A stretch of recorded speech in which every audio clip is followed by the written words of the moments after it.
अनंतम अनंतम शुक्राना, सारी संगत जी का शुक्राना, गुरु जी अमृत वेला कराने का शुक्राना। और सच में आज मतलब मुझे अभी थोड़े टाइम पहले कुछ मैसेजेस आते थे उज्जैन से, तो लोग कहते थे कि यहाँ पे तो सत्संग ही बहुत कम होते हैं और अमृत वेला तो शायद होता ही नहीं है। तो ये गुरु जी की कृपा और आप सारी संगत के साथ से अमृत वेला संपन्न हुआ। ये जब गुरु जी चाहते हैं ना तभी होता है। प्रभु की इच्छा के बिना कुछ नहीं हो सकता। हम एक पत्ता भी नहीं हम हिला सकते। मतलब प्रभु की अगर मर्जी होगी तो वो वहीं पे आपको पाठ सिमरन उस जगह पे उस कहते हैं उस धरती को ब्लेस करने भगवान खुद आते हैं। भगवान तो यहाँ रहते हैं, महाकाल, काल भैरव और कल ओमकारेश्वर जाएंगे।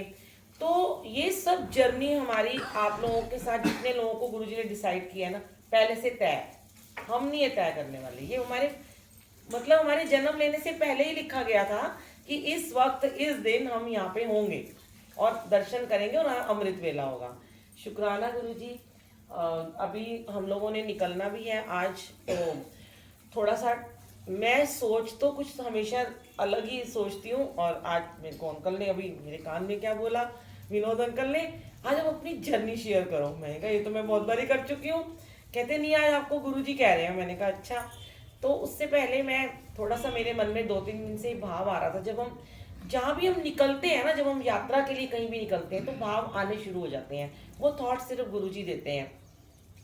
तो मैं ऐसी सोच रही थी कि अगर हम देखा जाए अपने, हम लोग उम्र के इस पड़ाव पे हैं, यहाँ थोड़े यंगस्टर थोड़े कम बैठे हैं जो भी अपने जीवन के 30 40 50 साल जी चुके हैं। तो जब हमारे जीवन में गुरुजी नहीं थे तो क्या हमने कभी सोचा था कि हमारा जीवन इतना सुंदर हो जाएगा। मतलब वो बुढ़ापा जो 40-45 के बाद प्रौढ़ावस्था जब आती है तो माइंड में थॉट ये चलते थे कि बच्चे पढ़ाने हैं, फिर बच्चों की शादियां करनी है, फिर बच्चे बड़े हो जाएंगे, फिर उनकी बच्चों को देखना पड़ेगा। असली तो दादा दादी नाना नानी का यही काम होता है कि बच्चों की शादियां करो, फिर उनके घर बार को देखो। क्योंकि अगर हम नहीं देखेंगे तो वो नेग्लेक्ट होते हैं, बड़े बूढ़ों को लोग पसंद नहीं करते हैं। पर आज गुरुजी ने, सच में मैं कहती हूँ गुरुजी आपके कितने शुक्राने हम करें उतने उतने उतने कम है हमारे जीवन को इतना सुंदर इतना सुखद बनाने के लिए। कि जो लोग, मैं जाती हूँ ना कभी वृद्धाश्रम में, कभी गुरुजी ने सत्संग करवाया, कि जो लोग इतने अपने आप को नेग्लेक्ट समझते थे और उनके बच्चे उनको नहीं समझते थे, आज वो लोग गुरुजी से जुड़ने के बाद इतने खुश रहने लग पड़े हैं, इतने खुश रहने लग पड़े हैं कि लगता है कि हमें एक ना, मतलब हमें एक राह मिल गई है कि जिसपे हमें भी चलना है और हमें बाकी संगत को भी जोड़ना है। क्योंकि कहते हैं कि खुश होना है ना तो सबके साथ खुशी बांटो, दुखी होना है तो अकेले में दुखी हो। अब दुखी होने के लिए दुनिया को दुखी नहीं करना, लेकिन अगर परमात्मा ने आपको थोड़ी सी भी खुशी दी है तो उस खुशी को बांटो। वो क्या है, ब्लेसिंग है। गुरुजी कहते हैं जितनी तुम अपनी ब्लेसिंग शेयर करोगे ना उतना मैं तुम्हें और ब्लेस करता जाऊंगा। तो हुआ क्या कि जब हम गुरुजी से जुड़े, जब हमारे जीवन में खुशियां आई, बरकतें आनी शुरू हो गई और सारी हमारी प्रॉब्लम्स ठीक होनी शुरू हो गई, दुख दर्द कम हो गए, परेशानियां खत्म हो गई, तो लगने लगा कि अरे, कहते हैं जैसे कोई डॉक्टर होता है ठीक करता है तो आप कहते हो ना इस डॉक्टर के पास जाना, ये डॉक्टर ठीक करेगा।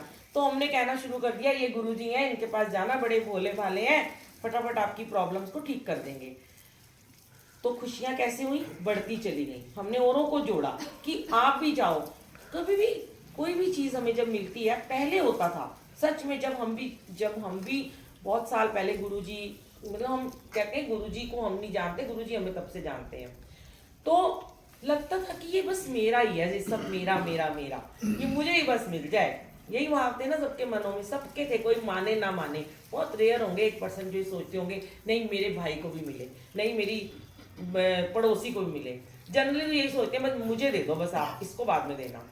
लेकिन आज जब हम गुरुजी वाले हो गए तो हम कहते हैं पहले इसको ठीक कर दो, मुझे बाद में देना, पहले इसका भला कर दो, मेरा बाद में करना। जब हमारे मन में ये विचार आना शुरू होता है कि दूसरे का भला मांगना है, जैसे आज हमने कई बारी गुरुजी ये सामूहिक जो मंत्र जाप कराते हैं 108 बारी वाला, संगत जी ये अश्वमेघ यज्ञ के बराबर होता है। जब इतने लोग करते हैं और हम क्या कहते हैं कि इस समय अपने लिए मत मांगो, क्योंकि हम रोज तो अपने घर में अपने लिए मांगते हैं। आज हम सृष्टि को अर्पण करें। कई लोग सोचेंगे सृष्टि को हम क्या अर्पण दे सकते हैं, सृष्टि तो हमें पाल रही है। लेकिन आपको पता है दुनिया में इतना घोर कलयुग, इतनी नेगेटिविटी है कि भगवान को भी ना बहुत बहुत बहुत सहना पड़ता है, बहुत सहना पड़ता है। तो उनको भी ना वो हमारी तरफ से पॉजिटिविटी जाती है, वो ऑरा जाता है। तो वो, और भगवान जी भी सोचते हैं कि हाय राम मैं थक गया है इन्हों मैं सही कर करके, कितना मैं इनको ठीक करूं, कितनी बीमारियां इनकी ठीक करूं, कितने कष्ट हैं। तो थकते तो नहीं है, लेकिन कई बार हम कहते हैं ना हमारे गुरुजी लाइव हैं तो कई बार स्वरूप गिर जाता है, हम कहते हैं अरे आपको चोट तो नहीं लगी। तो ऐसे ही हमें लगता है कि गुरुजी भी तो, उनको भी तो हमारी तरफ से थोड़ी सी एफर्ट्स, क्या यही एफर्ट्स दे सके कि हम आपको मंत्र जाप की जो हम कर रहे हैं वो आपको अर्पण कर रहे हैं। अब इसकी शक्ति को आपको जिसको देना है उसको दे दो, ये नहीं कि हमें दे दो बस, इसका फल हमें दे दो। गुरुजी आज जिसको जरूरत है, हो सकता है आज उज्जैन में ऐसे लोग रहते हो जिनको पता ही नहीं है मंत्र जाप होता क्या, जिन्हें पता ही नहीं गुरुजी कौन है। तो जो आज हमने उज्जैन में महाकाल को अर्पण किया, तो महाकाल चाहेंगे तो वो जिस जिसको ये शक्ति देना चाहेंगे, ये आपकी दी हुई शक्ति है, अनमोल शक्ति है ये, जो आपने अपने उच्चारण की है यहाँ बैठ के, ये तपस्या होती है। तो आपको नहीं पता आपको इसका फल जब मिलेगा तब मिलेगा, आज नहीं मिलेगा। सोचो कल ही मिल जाएगा, नहीं, जब गुरुजी ने देना है तब देंगे, जब आपको जरूरत होगी ना तब देंगे। देखना, जब हमारा कोई बंधु, हम खुद हॉस्पिटल में पड़े होंगे, कहीं किसी का एक्सीडेंट हो गया, कोई देखने वाला नहीं है, ये किया हुआ जाप ये हमारा बैंक बैलेंस होता है, ये हमारे उस समय काम होता है। बहुत लंबी लंबी बातें हैं, फिर कभी करूंगी मैं। आज मैं पूछना चाहती थी कि मैंने उज्जैन से किसी को बुलाया था, एक दो अंकल को, कोई आए हैं क्या यहाँ पर जिनका बेटा खो गया था?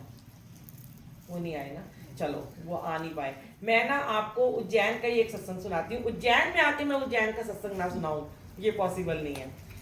ये काफ़ी साल पहले की बात है, जब मैं नया नया अमृत वेला करती थी और यूट्यूब चैनल अभी चला रही थी। तो क्या हुआ कि उस टाइम पे मैं सबके फ़ोन उठा लेती थी, कोई भी मुझे यूट्यूब से कॉल करता था। अब गुरुजी का हुक्म नहीं है, फ़ोन नहीं उठाती हूँ कि व्हाट्सएप पे बात कर लो। तो क्या हुआ कि अमृत वेला करा और जस्ट एक अंकल का फ़ोन आ गया, बुलबुल आंटी बोल रहे हो? मैंने ये सत्संग डाला भी हुआ है यूट्यूब पे, पुराना है। तो उन्होंने कहा, मैंने कहा हाँ जी बोल रही हूँ। तो अचानक से मुझे कहते हैं बुलबुल आंटी मेरा ना बेटा खो गया है, मैं उज्जैन से बोल रहा हूँ। तो मैं हंस पड़ी, गुरुजी के सामने बैठी थी। मैंने कहा गुरुजी कभी वकील बनाते हो, कभी कुछ बनाते हो, आज पुलिस वाली बना दिया है। मैंने कहा अंकल आप पुलिस स्टेशन में फ़ोन करो ना, आपका बेटा खो गया है। मैं तो दिल्ली में रहती हूँ। तो कहते हैं नहीं मेरी बात तो सुनो। कहते कि ना मेरा बेटा ना स्कूल गया था, वहाँ से छोटा सा 6 साल का मेरा बेटा वापस नहीं आया, और मैं बड़ा परेशान था। मैं सड़कों पर उसकी फ़ोटो लेके घूम रहा था, तो मुझे एक यंग लड़का मिला। तो उसने मुझे कहा कि तुम्हारा बेटा एक ही इंसान ढूंढ सकता है। उन्होंने कहा कौन? कहते दिल्ली में छतरपुर में गुरुजी का आश्रम है, तुम उनको बोलो वहाँ चले जाओ। तो वो अंकल कहते हैं कि भाई मैं तो कोई मतलब ऐसे ही थे वो, जैसे कोई शायद नहीं, मतलब क्या बोलूँ मैं, थोड़े गरीब थे या कैसे थे, रिक्शा वक्शा चलाते थे, मुझे नहीं पता। तो कहते कि ना मैं तो जान सकता दिल्ली। तो कहते कुछ और तरीका बताओ उन गुरुजी से मिलने का। तो उस लड़के ने उनको बोला कि तुम ना यूट्यूब खोलो और यूट्यूब पे ना बुलबुल आंटी का नंबर होगा, आप उनसे बात करो और खोलो यूट्यूब।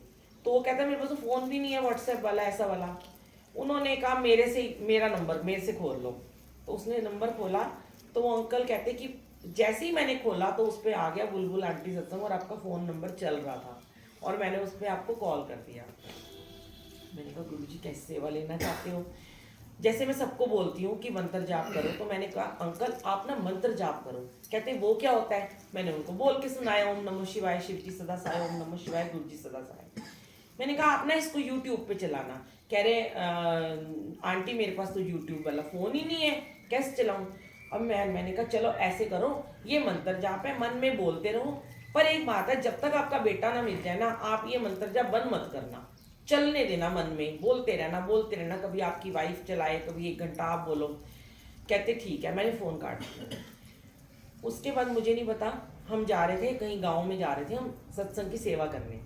तो जैसे कि गुरुजी ने मेरे से ग्रुप्स में मैसेज करवाया, गुप्त अरदास कर दो, किसी का बच्चा खो गया, ये भी नहीं बताया कौन है, कहाँ है, उज्जैन में है, एक बच्चा खो गया है, 5 मिनट का मंत्र जाप सब लोग कर लो, जो जहाँ है वहीं पे शुरू कर दे करना, चाहे वो गाड़ी चला रहा है, चाहे वो खाना बना रहा है। क्या सेवा गुरुजी लेना चाहते थे, सबने लिखा कि हम जरूर करेंगे, और बड़े सारे बहुत हजारों ने वो मंत्र जाप किया। उसके बाद 1 हफ्ता बीत गया। अब मेरे पास तो उस बंदे का नंबर मैं सेव भी नहीं ऐसे करती होती थी, तो बस मुझे ये था, मैंने उसको ये जरूर कहा था कि अगर आपका बच्चा मिल जाएगा आप मुझे तुरंत उस समय एक कॉल कर देना कि मेरा बच्चा मिल गया। तो उसने कहा कि अगर मेरा बच्चा 5 दिन ना मिले, मैं 5 दिन मंत्र जाप करता रहूँ, 6 दिन ना मिले, मैं क्या करते रहना, आपका बच्चा मिलेगा। तो ऐसे करके हम सेवा करके घर आए, 5-6 दिन बीत गए। तो मेरी नोएडा में सेवा थी, वहाँ पे एक आंटी से मेरी लंगर प्रसाद को लेकर थोड़ी छोटी सी आर्ग्यूमेंट हो गई कि वो लंगर प्रसाद के पैसे कैसे ज़्यादा करके ऐसे कुछ ले रही थी। तो वो आंटी मुझसे बहुत ज़्यादा झगड़ा करने लगी कि भाई नहीं मैं तो ऐसे कर, मेरा तो ये बिजनेस है, जो भी था। तो मैंने उनको बड़ा समझाने की कोशिश करी और मेरा बड़ा मूड ख़राब हो गया। मैं अपने घर आई रात को, मैं वो बिल्कुल रोई नहीं, मेरा मन बड़ा उदास था, पर मैंने गुरुजी को आके बोला, गुरुजी मैंने कुछ गलत तो नहीं बोला, मैं अगर आपके लिए लड़ती हूँ तो मैं कोई गलत करता है आपके नाम पे तो मुझे अच्छा नहीं लगता, तो मैं तो लड़ूंगी, तो अगर आपको लगता है कि मैं गलत हूँ तो मुझे पनिश कर देना। उसके बाद क्या हुआ, नेक्स्ट डे मैं सो के उठी, 7वां दिन था वो, और अमृत वेला किया, और मैं बड़ी परेशान थी, रात भर में सोई नहीं थी। गुरुजी से मैं बातें करती थी, गुरुजी के रूम में ही सोती थी उन दिनों में। तो मैंने उठते ही अमृत वेला करके और मैंने गुरुजी को बोला, गुरुजी मुझे बता दो कि मैंने कल कुछ गलत किया तो मैं उस ग्रुप में माफी मांग लूंगी, लेकिन अगर आपको लगता है कि मैंने आपकी सेवा में रह के कुछ बोला और मैंने सही किया तो आज उस आदमी का बच्चा मिल जाए। बस मैंने बोला और फोन बज गया कि आंटी मेरा बच्चा मिल गया।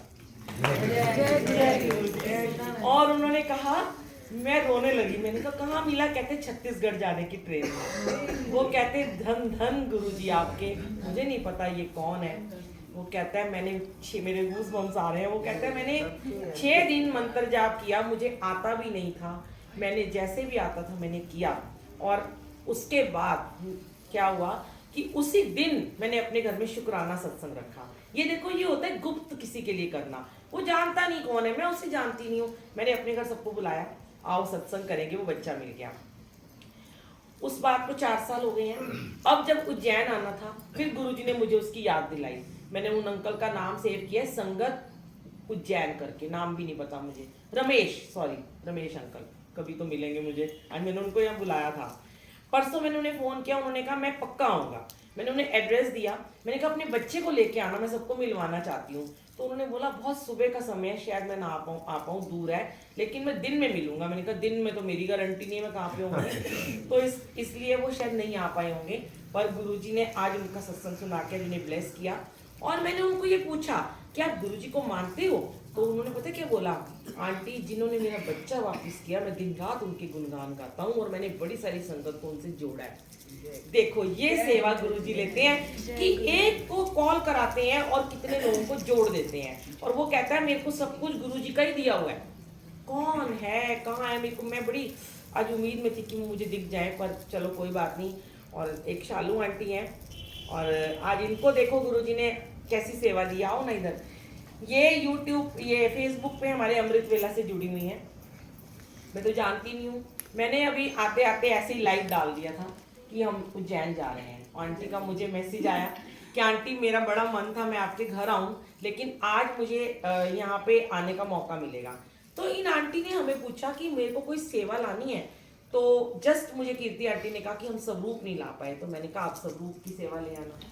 अब बात करते करते जोत की सेवा इनकी, घी की सेवा इनकी, अच्छा और तो और कि क्या करिश्मा देखो हमारे गुरुजी क्या सेवा किससे लेते हैं।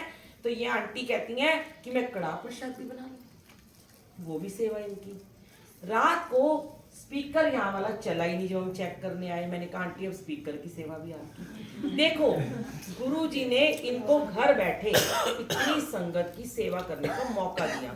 ये सेवा भी किसी किसी के ही परवान होती है, इतने लोग उज्जैन में रहते हैं, पर इन्हीं का कॉल आया और मैंने कहा आंटी मुझे जानते हो, मैं तो जानती नहीं, आपका नाम क्या है, कहती मैं आपको जानती हूँ। तो आंटी थोड़ा सा शुक्र, अमृत वेले से जोड़ा है सबसे पहली बात। वो शुक्राना तो जरूर रखना है कि हाँ गुरुजी का। बिना बोले फूल भी रेंज हो गए। अच्छा, फूल भी नहीं आए तो मैंने क्या किया, मैंने कहा यश बेटा ये उतार ला, ये जो बुके शुके लगे ये लगाए थे हम यहाँ, तो इतने में आंटी थोड़े से गुलाब के फूल, जबकि हम कल इतने फूल थे मंदिरों में, इतने फूल थे, लेकिन हमें ध्यान नहीं रहा क्योंकि वो इनकी सेवा थी और फूल भी इनकी सेवा लगनी थी। तो शुक्राना शुक्राना शुक्राना गुरुजी, आप कैसे क्या कराते हो ये तो आपकी लीला, आप ही जानो। अंकल अपनी जर्नी फिर कभी शेयर करूंगी, बहुत लंबी है, अगली बार करेंगे। और अगली बार का कीर्ति आंटी ने कहा, मेरे आप डालो बुलबुल आंटी सत्संग या बुलबुल आंटी जर्नी, तो यूट्यूब पे आ जाएगा, बहुत अच्छी जर्नी मैंने शेयर की है। तो आंटी कह रही हैं, आंटी के मुंह से कल ही निकल गया कि अगला ज्योतिर्लिंग हम मल्लिकार्जुन में करेंगे, हैदराबाद। शुक्राना गुरुजी। मैंने कहा मैं हैदराबाद कभी नहीं गई, जहाँ जहाँ मैंने कहा गुरुजी मैं नहीं गई, वहाँ वहाँ गुरुजी मुझे लेके जा रहे हैं। हैदराबाद की संगत भी बहुत जानती है लेकिन गई नहीं हूँ। तो और एक बात बता दूं, मैं एक सत्संग गोवा में जरूर करना है, आज तक गोवा नहीं गई मैं। और गोवा में कौन से करेंगे, समुंदर के किनारे। अच्छा, थैंक यू। आज ना हमारे